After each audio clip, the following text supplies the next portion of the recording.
mechanics. Well, I've done on projectile mechanics, courtesy of Christian.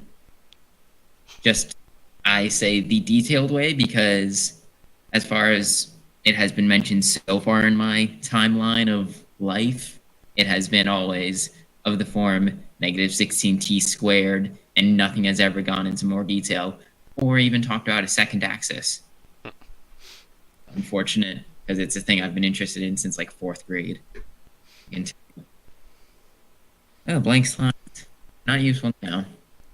We have a problem statement to work with. We have a reasonably straightforward. We want a reasonably straightforward way of quickly graphing the. I say quickly, what in terms of insert some value and get out something, rather than hand computing it every time. Well, that is technically what you're doing. Ignore me, please. Okay.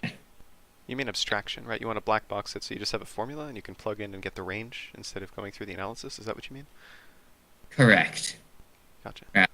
Going through all these steps with some specific value of angle alpha and velocity v, we want to just be able to insert those into any part and get what we want.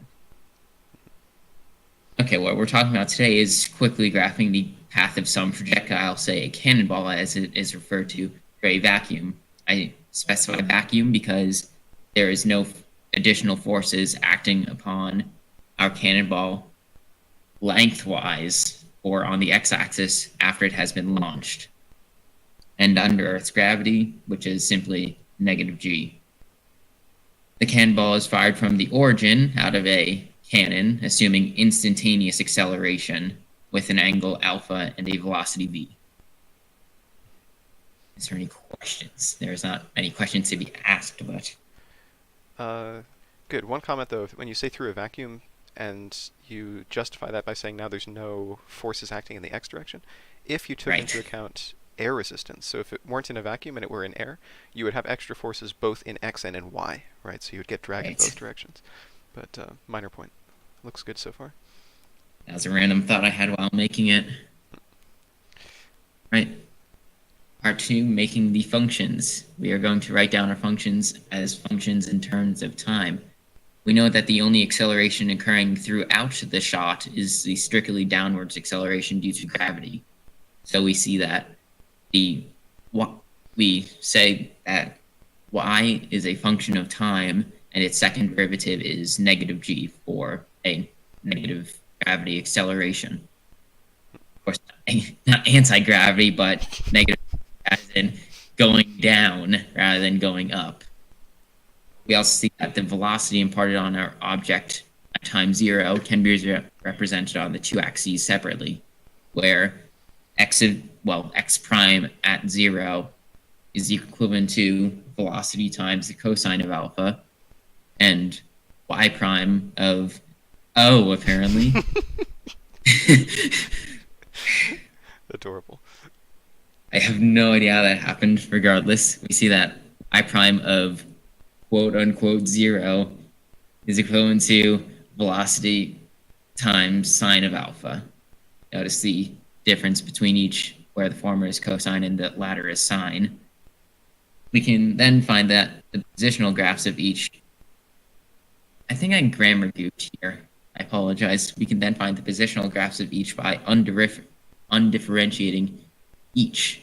We see that x of t is equal to v cosine alpha times t, which is simply found by multiplying our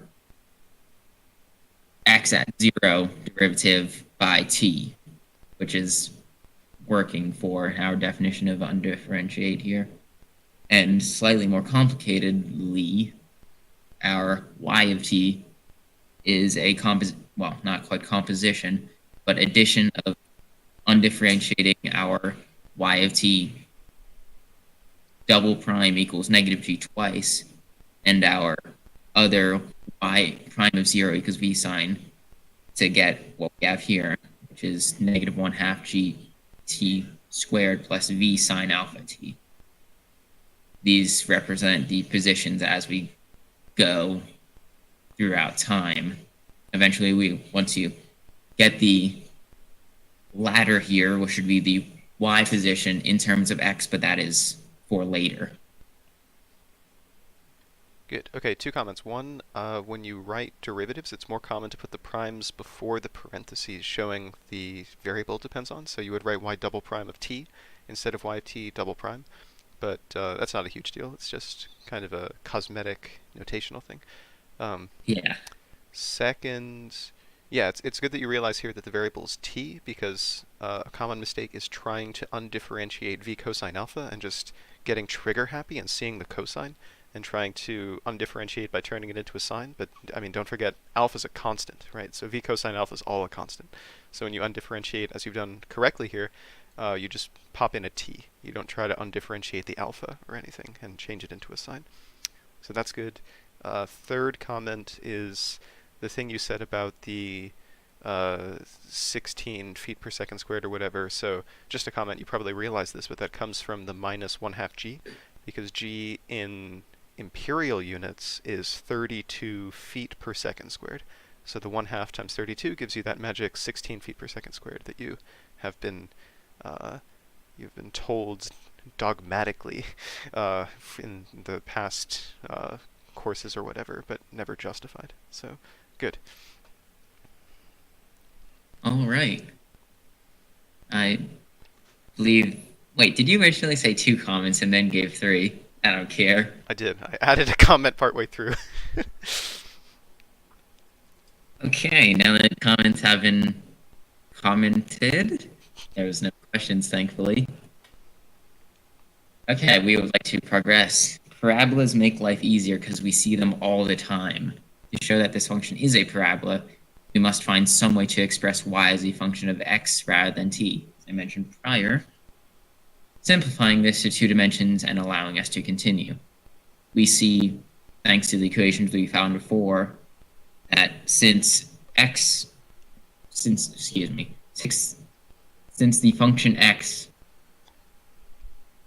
at, how do I properly say this? X of t equals v cosine alpha of t, and therefore we can solve and find that t is equal to x over v cosine of alpha.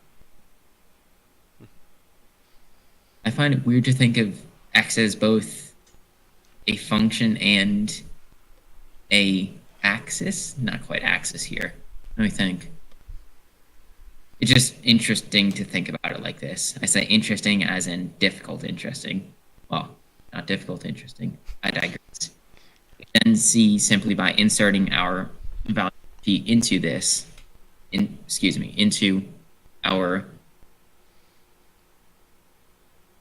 function, well, formula for y of x, as we now refer to it, to simply by substituting x in for, well, substituting what you have found equal to. I'm distracting and confusing myself. I apologize. You're talking about subbing t into the equation for y, is that right?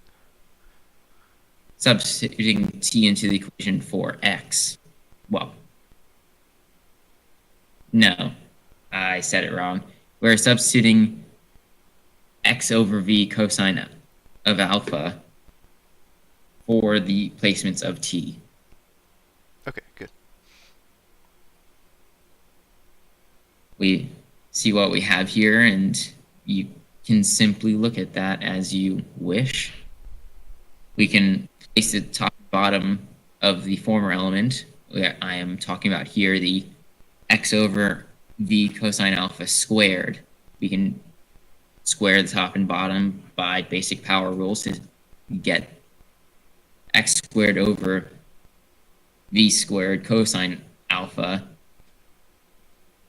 And similarly, well, not quite similarly, we simply multiply the top of the right element by its coefficient of sorts. Well, I'm not quite talking about that, but we see that. Okay, algebra is complicated, and I'm tired. I forgot how I formatted the slides. So right now you're talking about simplifying that first term. So you had y of t is minus a half gt squared plus v sine alpha t.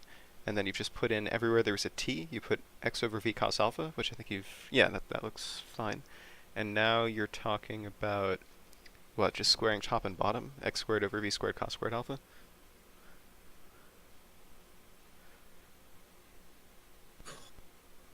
What was the question again? There was no question. I was just making sure I'm Okay. understanding what you're doing. What we see here on this page, we are simply worrying about the former element. I made the mistake of splitting this up onto 2 pages due to space limitations. We see that the left element here is equal to, through basic algebra, the right of equation 2 by just multiplying and I would say factoring out the x over x to the power of 2. This form is going to be useful later. We also see by basic algebra that I'm multiplying v sine alpha into our fraction x over v cosine alpha, and I'm referring to the second element up here. You see by multiplying those two. Come on, you can do it. There we go. We can get the v's to cancel out and the sine over cosine to quote unquote simplify to tangent of alpha of x. Well, tangent of alpha times x. We can substitute these found values into our formula for y to get what is equation 4. Now, what's awesome about this equation is that everything outside of the x squared and x are constants, and therefore this is a parabola, a happy little parabola of the form y equals ax squared plus bx plus c, as we are familiar with, where a and b are equations 2 and 3 specifically, or these boyos here and here. I don't know why I said boyos. I apologize. Our constant is equal to 0 since we are firing from the ground, I'd say. But also because that's just how it is. Good, so everything makes sense in that equation 4, and note that there's an overall minus sign in front of the a, so it's a downward opening parabola, as you would expect for a projectile, which has a downward opening trajectory. The units all look fine. Tan alpha is dimensionless, x has units of meters, so does y. The a thing, well, let's see, g is meters per second squared, but you're over a v squared, so that's a meter squared per second squared. So we're left with an overall 1 over meters times x squared, which is meters squared. So meters squared over meters is meters, which is the same as y. So everything seems good to me. Lovely. I can't breathe today for whatever reason. Is it from the running or from anxiety? I can't tell the difference. Breathe before or after running either. We continue. If we could actually continue. Whoa. See that the parabola is amazingly symmetrical. And the y position will equal 0 at 2 times x value of the vertex. This is by basic root finding of a parabola. Well, I wouldn't even say root finding. It's just a given, I'd say. Is there a better way to word it? Well, just look at it. I mean, by symmetric, you mean there's an invariance under a change. The invariance is reflecting every point about the vertical line going through the vertex. And that statement implies that the projectile has to spend equal amounts of time on the left and right side of that vertex. So therefore it hits the ground at twice the time that it takes to get halfway to the landing point, which is the vertex, right? So it's just a symmetry argument. We can find that the x value of the vertex is also the point where we no longer change, the x acceleration, the y velocity equals 0. We see that y prime of t equals negative gt plus v sine alpha. And by solving when this equals 0, well, solving for t where this equals 0, we see that t equals v sine alpha over g. We can simply insert double of this into our formula for x of t and find that the distance can be represented as something doesn't. I have not placed enough work on the slide here, it seems.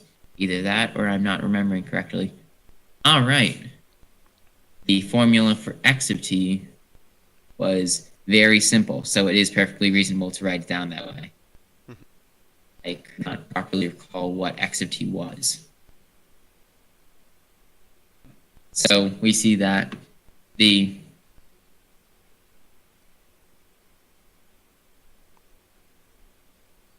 yes, I should have written down the algebra here. I apologize. We see that simply just inserting this into x of t, we get this as representing the length that our cannonball travels. Good, so that's the range. Two comments. One, the units are fine. V squared is meters squared per second squared. G is meters per second squared, so you're left with meters, which is good.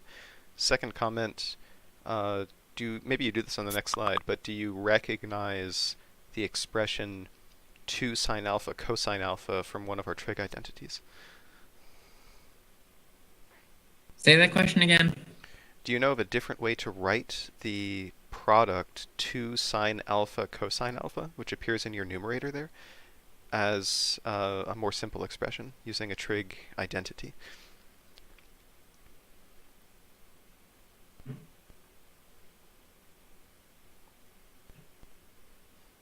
I do not remember any simpler ways to write that. Okay, so yeah, it's fine if you don't remember, but we had a thing back in chapter 1, this double angle identity, which was sine of 2 alpha equals 2 sine alpha cosine alpha. So sometimes people solving this problem doing the projectile motion thing will choose to write that 2 sine alpha cosine alpha in the top. Instead, they'll write it as sine of 2 alpha using the double angle identity.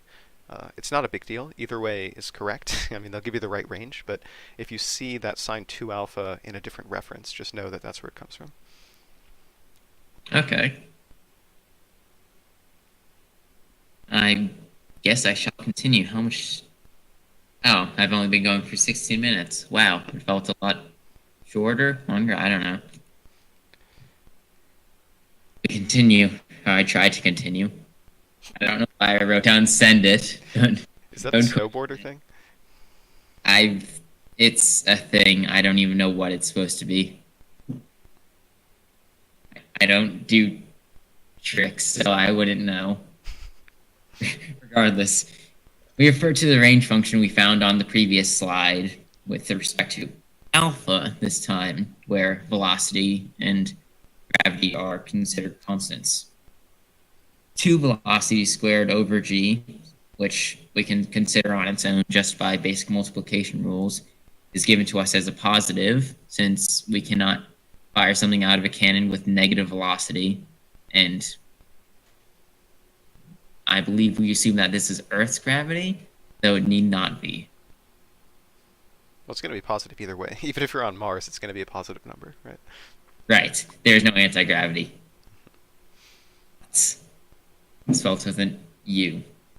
So we simply have to maximize our sine alpha, cosine alpha. If we want to maximize something, we can also find where its derivative is equal to 0.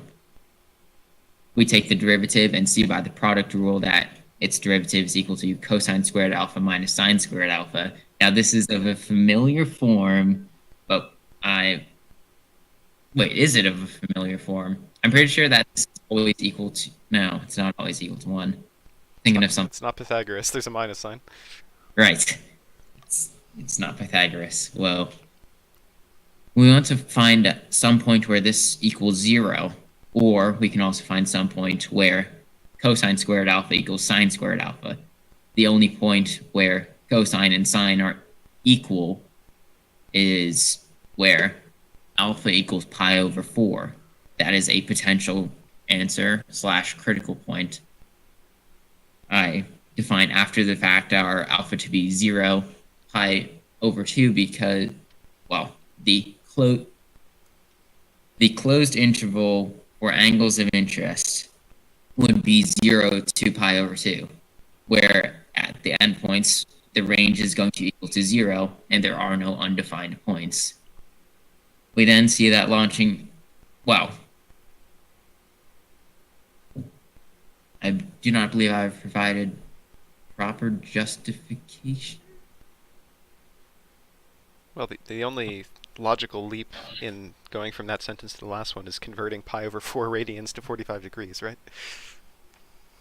That's true. So launching an object at 45 degrees is the most efficient. It doesn't take a genius, but it does make total sense, and I like knowing that there's a reason behind it. Also, I believe I had in my original Piazza post that the aerodynamics is going to be, well, aerodynamics version of this is going to be interesting.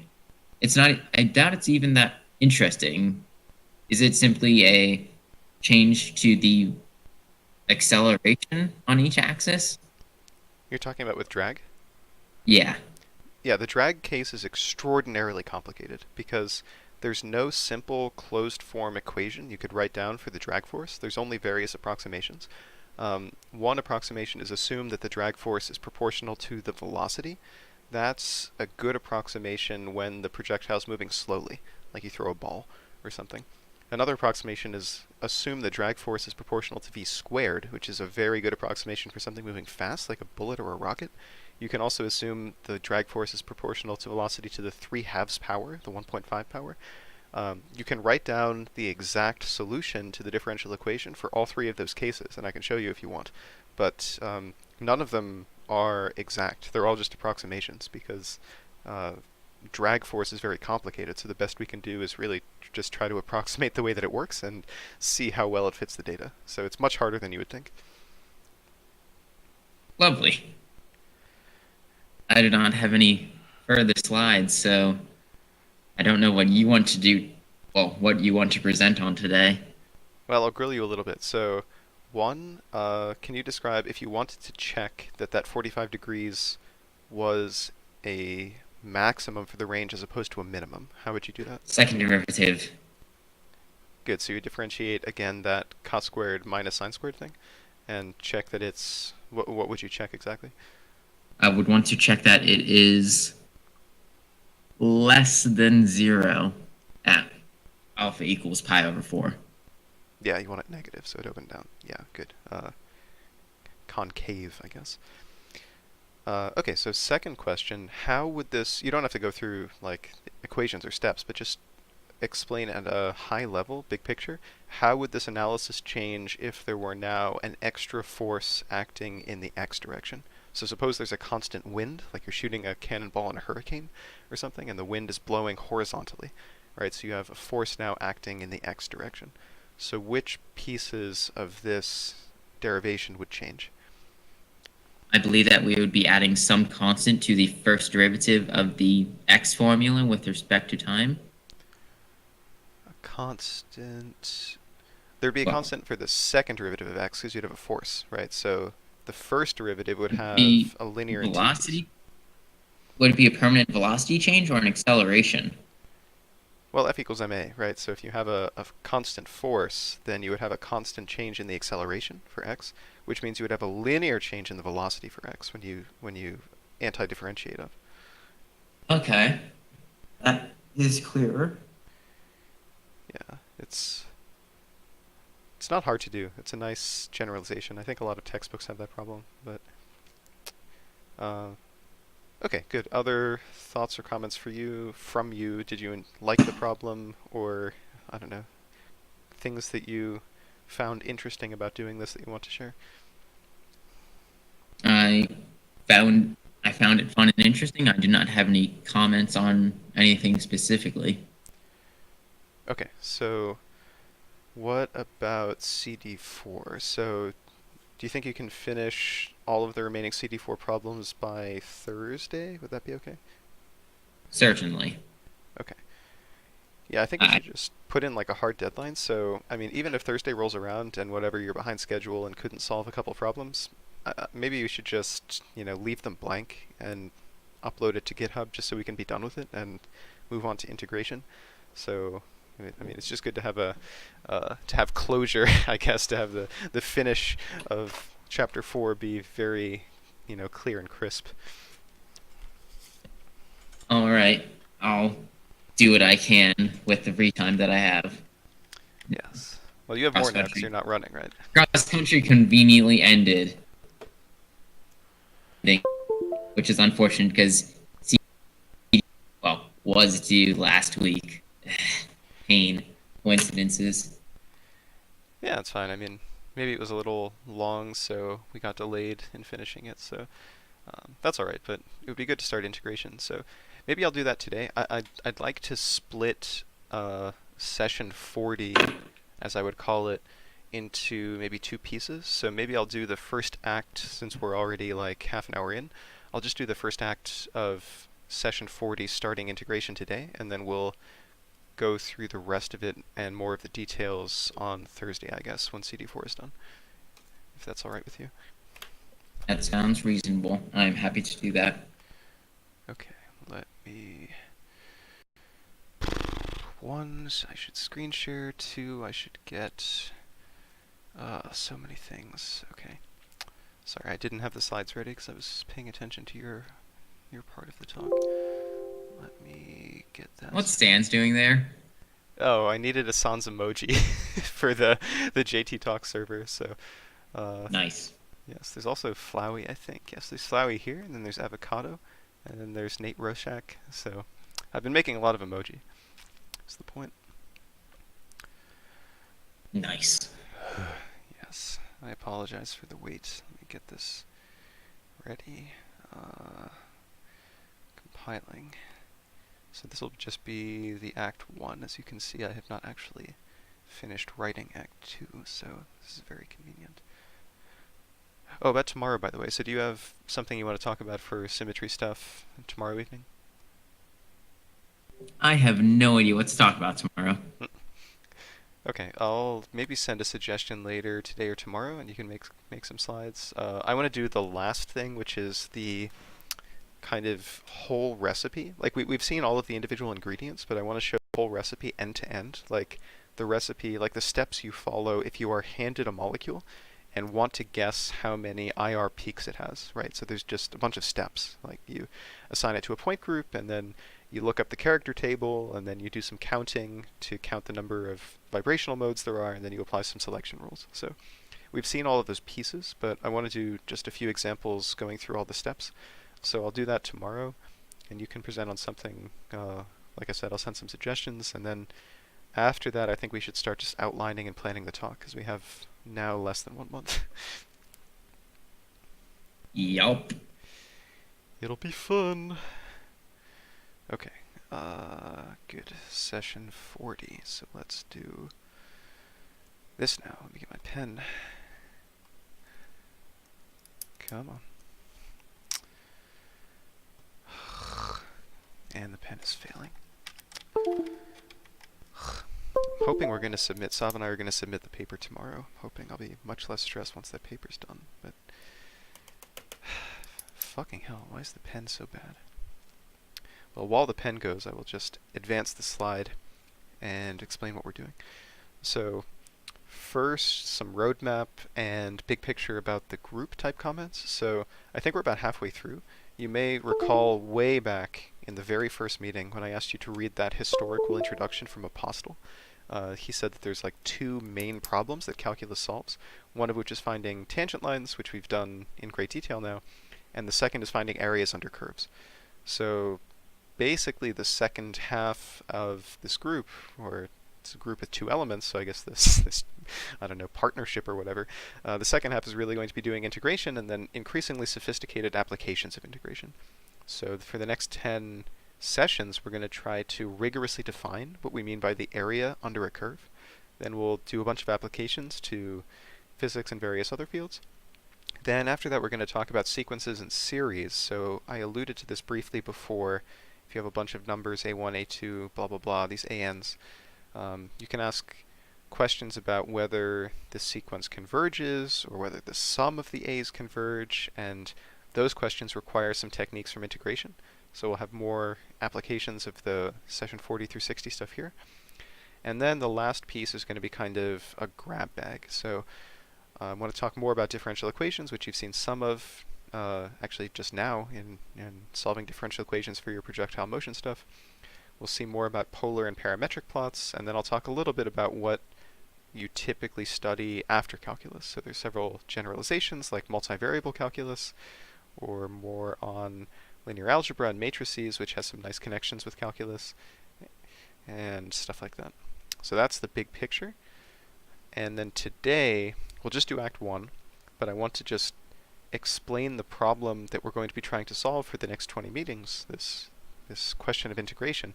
So I want to motivate it, give you a bird's eye view of the subject, and then next time on Thursday we'll go through kind of the meat, the rigorous parts. We'll rigorously define what we mean by a partition, by a lower and upper sum, and then the integral itself. So good. Thoughts or comments on the big picture roadmap stuff?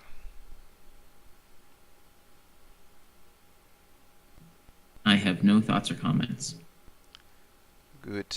Okay. So let's do Act 1. Okay, so again, you remember way back when we read this Apostle stuff, and this is actually a diagram right out of that Apostle textbook that you read. So he said that calculus is really a subject with two main topics or problems that it wants to solve. One of them is analyzing the slope of a tangent line to a curve. And now you've become really an expert at that. You've been doing this for many, many meetings now, is analyzing tangent lines, finding the slopes, using this to do things like tangent line approximations and so forth. So you're very comfortable with that. I think you have a good understanding of differentiation, which is the first part. So now we're going to totally change gears and ask a different question. The question is, how do you find the area under a curve between 2 points, maybe A and B? So how do I find this area? And this seems totally unrelated. This seems like this is not something which connects with the slope of the tangent line at all. So for the first several meetings of this chapter, it's going to seem unrelated to derivatives. It's going to seem like this is very different.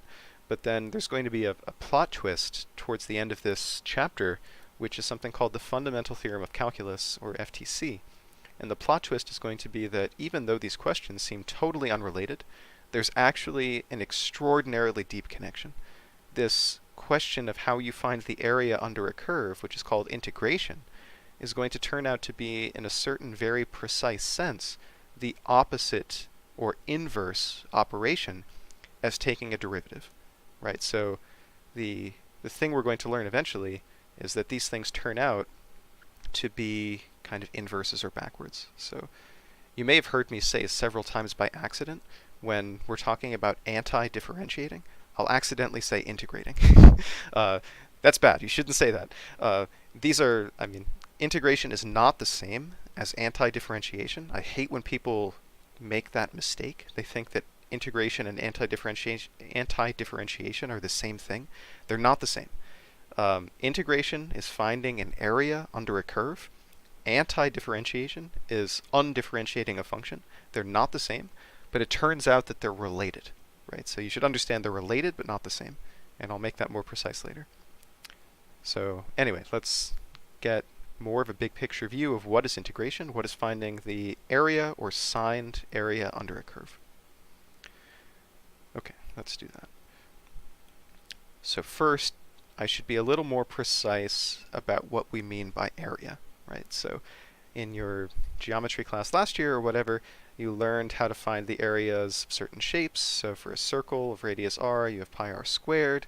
We know certain things about a rectangle with length L and width W. We can take the product. We can have a triangle, which is a half base times the height. But these are very special shapes. You might ask, how can we find the area of some more general shape that's not one of these very special forms? How do we define the area of a general shape? And I would just like to highlight one shortcoming, one thing that is never really said correctly in high school courses. So I claim that an acceptable definition of area is rarely or never given in high school. The definition which I was given, and which I think many geometry books give, is something of the following form. You say, if I have some region R, maybe this is my R, this weird bunch of blocks here, this is R. Someone might tell you the area of the region R is simply the number of squares with side length 1, say, 1 centimeter if you like units. The number of squares that fit in R, right? So this is the textbook definition for high school, right? You have some region, and then you say how many squares with area 1 centimeter squared can fit into that region. And you count them, in this case it happens to be 9, and then you say that defines the area of this region. So I call bullshit on this definition, because that works for some very nice regions, but any region which has a curvy boundary, it's not at all clear what we mean by fitting squares into this, right? Because if the boundary is curvy, then you're not going to be able to fit an integer number of squares into the region. So for instance, a circle of radius 1, right? This thing, apparently, based on this formula written on the right, apparently this thing has an area of pi. So if we blindly try to apply the textbook definition to this region, we would say the statement that this circle has area pi means that we can fit pi squares into the region, right? We can fit pi squares of area 1 centimeter squared into this region. But I have no idea what that even means. What does it mean to have pi squares, right? It's not an integer, it's not even a rational number. What does pi squares mean? So it's just nonsense. All I'm doing is highlighting the fact that the textbook or common sense notion of area is totally inadequate. We need something better. This is not going to do the trick for us if we want to write proofs and really understand what's going on. Okay, good. Thoughts or comments on this motivation? I believe you could call the YouTube series that is going along with our talks as Everything You Know Is Wrong. Yeah, I prefer the somewhat more optimistic title, Calculus Done Right, but calling it done right obviously implies that everyone else is doing it wrong. So, yeah, I could say that. Good. More Mountain Dew. Other thoughts while I pour my soda? Is it diet or regular? Only diet. No, I've not consumed anything with sugar in it for several years now. Whoa. It's important. Okay, let's try to do better, since this definition is terrible.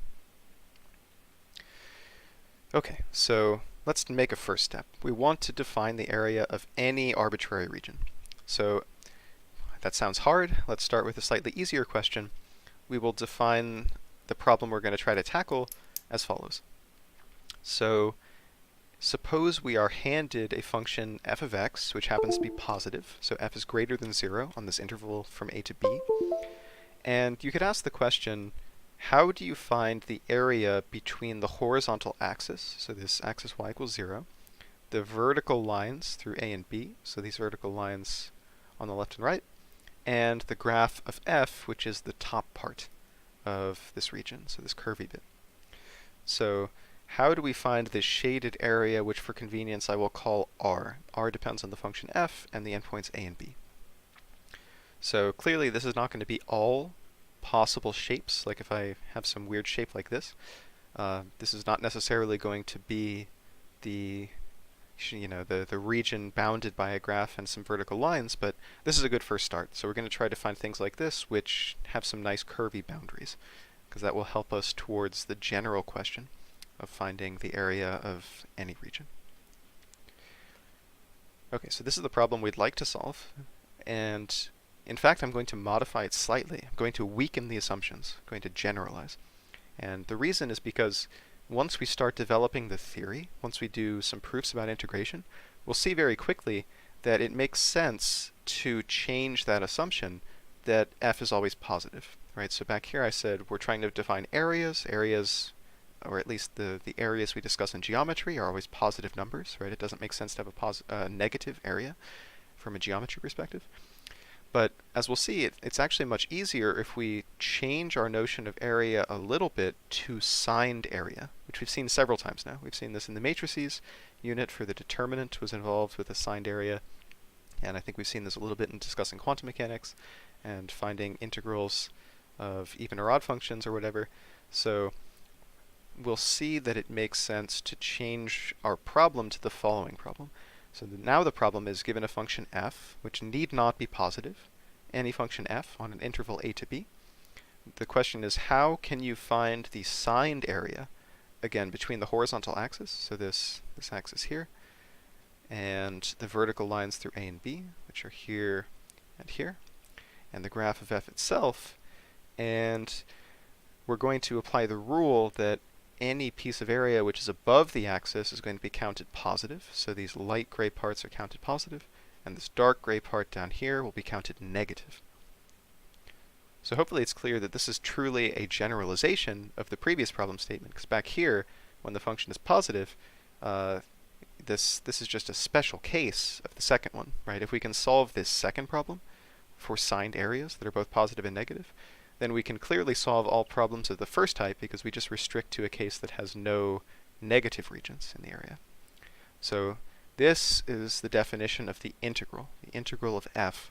So this area, which I've been calling R, which depends on f and the endpoints a and b, we will later see that this is the object which is written with this integral sign, the integral of f with respect to x between the endpoints a and b. So that's the goal that we're going to try to develop over the rest of this chapter. Okay, good. Thoughts or questions on these two problems? I still have no thoughts or questions. Good. Okay. All right. So I'll try to just outline the trick we're going to use. So when outlining the trick, I just want to remind you of the main conceptual step in the derivatives unit. So when we started the very beginning of the derivatives unit, I told you the story about Newton, right? Newton wanted to understand the velocity of some particle whose velocity was changing in time, right? If it's accelerating, how do I understand the rate of change of its position? And Newton's idea was very clever. He said, if this is, maybe I should be a little more explicit, if this is x of t, this is t, and I'm trying to find the velocity near a point t1, and t1 plus, I don't know, delta t. The idea was, instead of trying to solve the exact problem you are interested in, try to find an approximation. So Newton said I can approximate the tangent line slope at this point t1 by getting a secant line slope, which is x of t1 plus delta t minus x of t1 over delta t, and then I take the limit as delta t goes to 0. So this is it. I mean, this is every idea in calculus that we're going to see. Integration, sequences in series, derivatives, whatever. Every idea in calculus is this same form. Approximate the thing you want, like the tangent line slope, and then take a limit to make it exact. Right? Calculus is a box which takes in approximations and makes them exact by taking limits. That's what we did in derivatives. So what is the approximation we're going to use to find areas, and what is the limit that we will take to make it exact? Well, here's the approximation, which I'll show you here. We want to find the area under this graph f, so this thing is f. And what we're going to do is chop up the interval from a to b into a few sub-intervals. So these, as I've written them, are labeled by 4 numbers: t0, t1, t2, t3, t4. The leftmost t, this t0, is equal to a. The rightmost t, this t4, is equal to b. And then we have these other t's, t1, t2, t3. So we're just chopping up the interval. And then we say, on each of those intervals, you can find the area of a rectangle which has the width, the horizontal distance between t0 and t1, and the height is given by the lowest value the function f takes on that interval. So the gray rectangles have a height which is the minimum of f, right? You can see it by looking at this one too, that this guy hits the minimum of f. A second option, a different approximation, is you could say, instead of that, I'm going to define my rectangle to have a height which is the maximum value of f on that interval, right? So these kind of dark purple rectangles have the same widths, t0 to t1 to t2 and so forth, but their height goes to the maximum value of f on the interval. So either of these are perfectly good approximations, and to make them exact, you can probably see what you should do is simply take a limit as you get more and more of these subintervals, or more t's, right? So you could probably see if I chop this up into not 4 subintervals, but 8 or 100 or 1,000, as I chop this up into more subintervals, the rectangles are going to get smaller, and I'm going to get closer and closer to the true area under the curve, regardless of which of these two approximations I use, either the high or the low approximations, right? As the rectangles get smaller, they'll both get closer to the true area. Okay, so this is going to be the main idea. I used a lot of hand-waving, imprecise words in that little paragraph or whatever, but we'll make those precise in the coming meetings. So, good. Okay, so questions on this procedure, and/or is the idea clear? I have a question. Good. Are we going to be messing with epsilon deltas? Yeah, basically. I mean, it won't be Scared. quite the same as the epsilon delta was for limits, but we're going to need to prove that these so-called Riemann sums, this is your boy Bernhard Riemann that you wrote about in 8th grade or whenever that was, we have to prove that these converge. So we're going to have to do some really careful proofs that are similar in flavor to epsilon delta, but not quite the same. So the answer is yes, roughly. All right. Other thoughts? I have no other thoughts.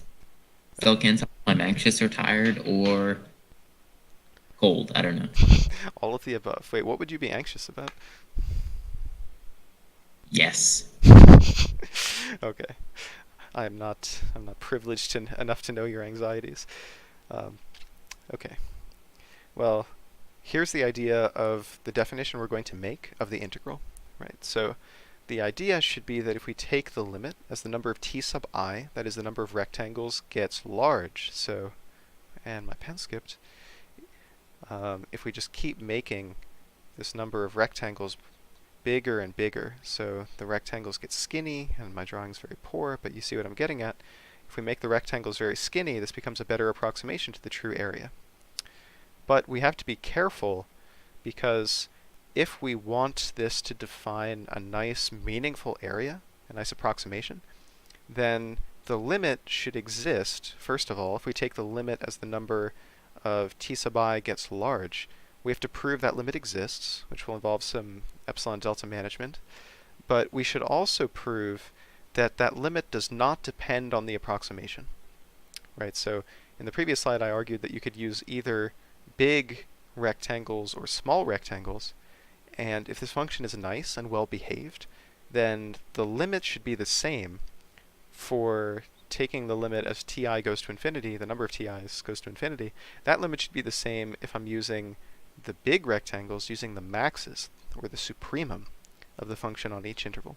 That should go to the same number, approximate the same number, as the limit with the small rectangles, which uses the mins or the infima. So that's one condition. We want this to 1 over my drawing. Yeah, well, my drawing ability is already exactly 0, so good.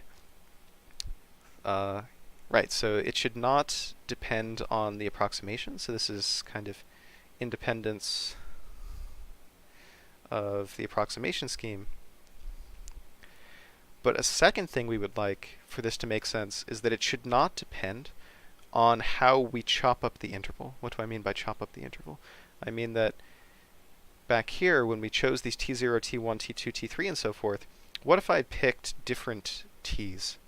Right, so what if instead of this one, I'd picked my t1 to be over here, and my t2 to be here, and my t3 to be here, whatever. So if I pick different t's, if this area is going to make sense as a well-defined limit, then regardless of how I chop up the interval into these t sub I, when I take the limit as the number of t sub I gets very large, I should get the same answer. It should be independent of what we'll call the partition, the way of partitioning this interval into smaller subintervals. So that's the second thing we need. We need both independence of the approximation scheme and independence of independence of the partition. Good. So we'll check both of these carefully for some nice functions, but if they are both true, that the limit exists, it's independent of the approximation scheme, and it's independent of the partition, then we will use this word integrable. We will say the function f is integrable on a to b. So this is just a certain niceness property that the function could have. You might remember we had this nice this hierarchy of niceness of functions. So there was, the limit exists. There's the function is integrable. The function is continuous. The function is differentiable. And then at the very top, the best or most constraining condition you could have is the function is analytic. So we figured out what most of these mean. This is increasing, right? So if the function is integrable, well, it's not quite true. You could have, I should put a question mark here because sometimes you can have integrable functions where limits don't exist. So I don't know if this is really a hierarchy here. But the rest of them are hierarchical in the sense that every continuous function is integrable. As you know, every differentiable function is continuous. And as we'll see in the sequences and series chapter, every analytic function has all of these properties. So we're slowly building up, well, not so slowly, we've done more than half of it. We're building up this hierarchy of niceness of functions. And the goal of this chapter is going to be to understand this level of niceness, which is the integrable function, the function which has a nice area under its curve. Okay, so I think that's basically it. So that's all the stuff in Act 1 I have for now. This is the problem we want to solve, and next time we'll get into the nitty-gritty of proving some nice things about integrability for certain functions. But good. Thoughts or comments on this idea of the definition? I have a question. If differentiability is above integrability on the niceness scale, why did we not do it in that order from bottom to top? Very good question. So this is a controversial point. Apostle, actually, so the book, well, let's go back to that book. Remember this thing. So when we read Apostle's book in chapter 1, you may notice that he puts integration on the left and differentiation on the right. And that's a subtle point, but in his book, he actually does integration first. So you can ask, if integration is lower on the niceness scale, why would you not teach integration first? And Apostle does that. Apostle is the only major popular textbook that does integration first. So I think he's more on board with the philosophy you just advocated, that you should go from bottom to top in the niceness scale. That's less common. Most textbooks like Spivak and Art of Problem Solving, and basically every high school textbook, does differentiation first. And I'm not sure why that is. It might just be a historical accident. It might be that differentiation is kind of more intuitive to think about. You need less machinery to understand a tangent line slope than an area. It might be that you want to do differentiation first so that when you get to integration, you can do the fundamental theorem of calculus and already know what a derivative is. I don't know. So you could do it either way, but I agree that there are some arguments for why it might make sense to do integration before differentiation. I just didn't, follow that sort of scheme.